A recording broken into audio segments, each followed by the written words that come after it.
क्या आप जानते हैं भारत के सभी साम्राज्य और उनके समयकाल के बारे में? प्राचीन भारतीय साम्राज्य। एक, महाजनपद युग कुल 300 वर्षों तक रहा। दो, मौर्य साम्राज्य कुल 136 वर्षों तक रहा। तीन, शुंग साम्राज्य 112 वर्षों तक रहा। चार, कुषाण साम्राज्य कुल 345 वर्षों तक रहा।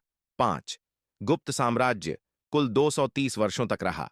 सातवाहन साम्राज्य कुल 450 वर्षों तक रहा। मध्यकालीन भारतीय साम्राज्य हर्षवर्धन साम्राज्य कुल 41 वर्षों तक रहा। चोल साम्राज्य 429 वर्षों तक रहा। 9, चालुक्य साम्राज्य कुल 427 वर्षों तक रहा। 10, राष्ट्रकूट साम्राज्य कुल 229 वर्षों तक रहा। 11, पाल साम्राज्य कुल 450 वर्षों तक रहा। 12, चाहमान या चौहान साम्राज्य कुल 292 वर्षों तक रहा। इस्लामी साम्राज्य 13, दिल्ली सल्तनत 320 वर्षों तक रही। 14, मुगल साम्राज्य कुल 331 वर्षों तक रहा।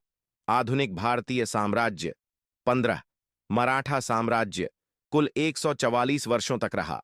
16, सिख साम्राज्य कुल 50 वर्षों तक रहा।